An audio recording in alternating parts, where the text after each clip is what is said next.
So one of the defining ways that you approach the study of human history that I think contrasts with mainstream archaeology is you take this sort of astronomical symbolism and the relationship between humans and the stars very seriously. I do, as I believe the ancients did. I think it's important to sort of consider what humans would have thought about back then.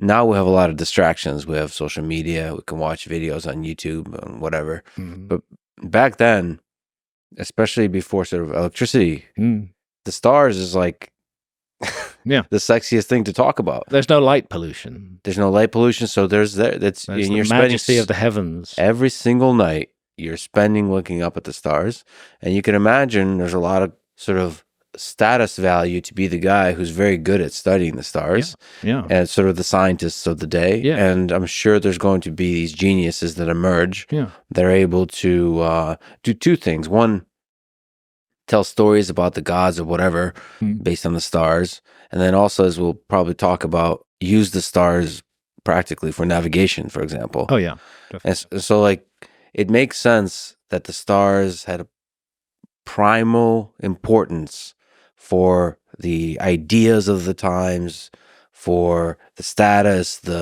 for religious explorations. It was an ever-present reality. Yes. And it was bright, and it was brilliant, and it was full of lights.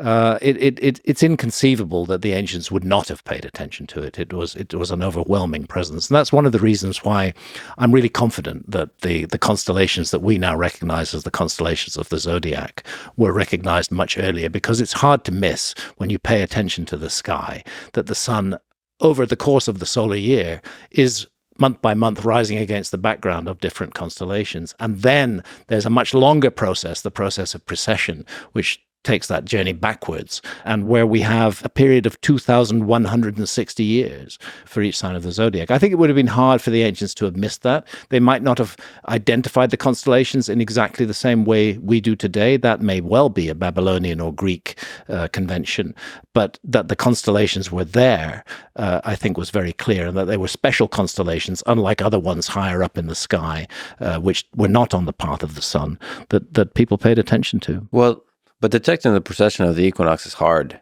because especially they don't have any writing systems, they don't have any mathematical systems, so everything is told through words. Yeah, they have. Let's not underestimate oral traditions. The oral traditions, that's something we've lost in our culture today. It's one of the things that happens with the written word is that you gradually lose your memory. Actually, there's a nice story from ancient Egypt about the god Thoth, the god of wisdom, who is very proud of himself because he has invented writing. Look at this gift, he says to a mythical pharaoh of that time. Look at the gift that I am giving humanity, writing. This is a wonderful thing.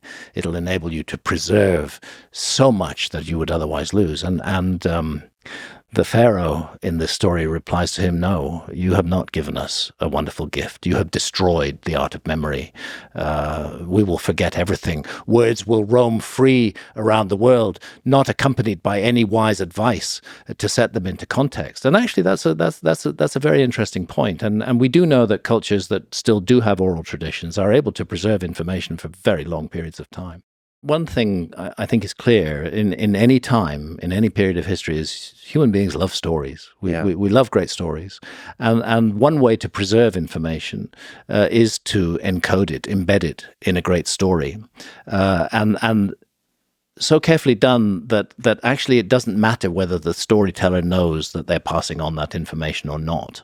The story itself is the vehicle, and as long as it's repeated faithfully, the information contained within it will be passed on. And I do think this is part of the story of the preservation of knowledge. So that's one of the reasons that you take myths seriously. I take them very seriously.